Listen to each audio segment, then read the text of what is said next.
კიდევ უფრო სასაცილო რაღაცა მინდა წაგეკითხოთ აი ამ წიგნში.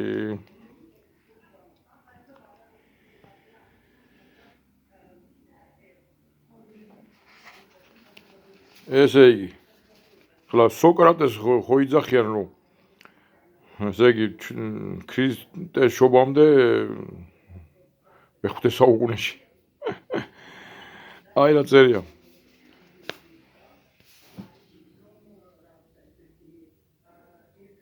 აი, არაკი, გამიგონია, როცა სოკრატე დასაჯილად მიყავდათ, აწამებდნენ კეფთახვანისმცემელი გახდიო, ეს წიგნი არის მუსულმანის მიერ დაწერილი.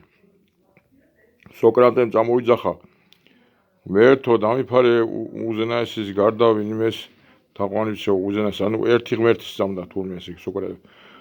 ახლა ეს მოწაფეებმა, რომელიც მას ვაშით მიუყრებოდნენ, კითხეს, აღარა აქვს მნიშვნელობა, შემდეგ რა წერია კაცო. ესე იგი რა გამოდის თო? ჩვენ წელთა რიცხვამდე 500 წელს ცხოვრობდა სოკრატე? რატო გადაიყვანეს ეგ ხალხი სოკრატე, არისტოტელე და მთელი ეს ისინი, არქიმედე, რომელიც მათემატიკოსი იყო და ინტეგრალურ რაღაცებს აკეთებდა, რატო გადააგდეს ეს ხალხი ძველი აღთქმის პერიოდში? აი ხო ხედავ, სოკრატეს თურმე ერთი ღმერთის სწამდა და ესე იგი ალახის სწამდა ესე იგი სოკრატეს. ალბათ. ესე გამოდის. ეს ხალხი არის შუა მე-12 საუკუნის წიგნია ეს აბუსნამე. ესე იგი საბერძნეთი თავის დროზე ესე გახდა მუსულმანური, როგორცაც ჩანს. ერთი ღმერთი იწამეს, რომელი დროც ასე ვთქვათ, აი მათემატიკის განვითარების დრო, ესე იგი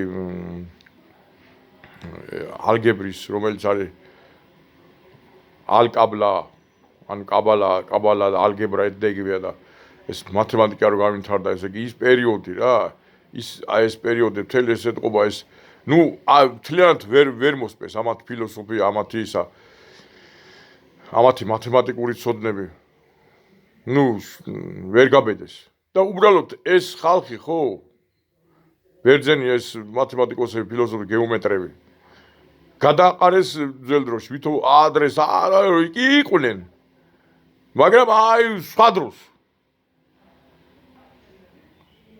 აბუსნამეში უნდა ეწეროს ეგეთი რაღაცა, რომ კერპთახვანისმცემლობას აიძულებდნენ სოკრატეს და ერთი უზენაესი ევედრება თვითონ სოკრატე, რომ ვერთო შემოძლებინეო, რომ სპირით ამოუშავო, რომ ვითომ წამს ამათი რაღაცაო.